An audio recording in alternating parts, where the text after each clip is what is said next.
بسم اللہ الرحمن الرحیم السلام علیکم ورحمۃ اللہ وبرکاتہ۔ جی ہاں، ماشاءاللہ کافی سارے دوست احباب ہیں، ہمارے ویور ہیں جو ہم سے رابطہ کرتے ہیں کہ سر ہمارا جو مسئلہ ہے نا یہ ذہنی مسئلہ ہے، کیونکہ ہمارے پاس اتنی پیمنٹ نہیں ہے کہ ہم پیسہ نہیں ہے کہ ہم افورڈ کر سکیں، علاج وغیرہ کر سکیں،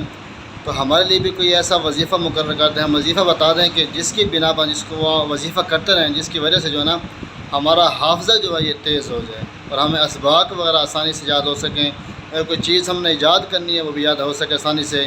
اکثر جو ہوتے ہیں نا یہ مدارس کے طلباء یا بھی اسٹوڈنٹ حضرات، ان کے یہ مسئلہ زیادہ رہتا ہے، یا پھر جو ہوتے ہیں کاروباری حضرات ہوتے ہیں، یہ کاروبار کرتے ہیں، ان کا بھی یہ مسئلہ کافی حد تک ہوتا ہے۔ تو جو کاروباری حضرات ہیں ان سے گزارش ہے کہ ہمارے پاس اس کے لیے نا ایک پنیر تیار ہوتا ہے کہ وہ ہم سے وہ منگوا رہے ہیں، اور جو طلباء ہیں، اسٹوڈنٹ حضرات ہیں کہ جو پیسے وغیرہ افورڈ نہیں کر سکتے، تو ان کے لیے میں وظیفہ بتانے والا ہوں۔ وہ وظیفہ روزانہ جو ہے نا اول تو کوشش کریں کہ 5 وقت کی نماز کی پابندی رکھیں، اور نماز کے بعد جو ہے جتنا آپ سے ہو سکے آسانی کے ساتھ وہ وظیفہ کرتے رہیں۔ انشاءاللہ آپ کا جو اپنا مسئلہ ہے نا قوت حافظہ کا انشاءاللہ بہترین اور کامل ہوگا، اور آپ کو اسباق وغیرہ بھی یاد ہوں گے۔ جو چیز آپ یاد رکھیں گے، یاد کریں گے نا، انشاءاللہ کبھی آپ کو دوبارہ بھولیں گے نہیں۔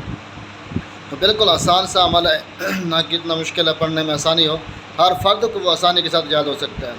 یہ دوست آپ نے کرنا کیا ہے کہ وظیفہ جو ہے اتنا سا ہے کہ ربی زدنی علما، ٹھیک ہے، ربی زدنی علما، جس کا مطلب معنی یہ ہے کہ یا اللہ میرے علم میں اضافہ فرما۔ اس کا پڑھنے کا طریقہ یہ ہے کہ ہر فرض نماز کے بعد آپ سنت وغیرہ بھی پڑھ لیں، نوافل جب فارغ ہو جائے نا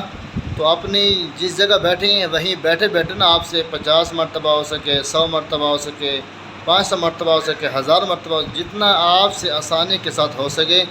آپ اس عمل کو پڑھیں، اس وظیفے کو پڑھیں۔ انشاءاللہ آپ کا جو حافظے کا مسئلہ ہے، حافظے کی کمزوری ہے، یعنی کہ اسباق یاد نہیں آتے، باتیں یاد نہیں رہتی، یعنی کہ بھولنے کی بیماری جن کو زیادہ ہوتی ہے، وہ یہ عمل کرتے رہیں۔ انشاءاللہ اللہ رب العزت اس قرآنی آیات کے ذریعے جو ہے نا آپ کے حافظے کے اندر جو ہے نا انشاءاللہ قوت عطا فرمائیں گے۔ ٹھیک ہے دوستو، لازمی اس کا استعمال کریں۔ ملتے ہیں انشاءاللہ نیکسٹ ویڈیو میں، تب تک دعا ہے کہ اللہ سب دوستوں کو اپنے حفظ و امان میں رکھے۔ جزاک اللہ خیر۔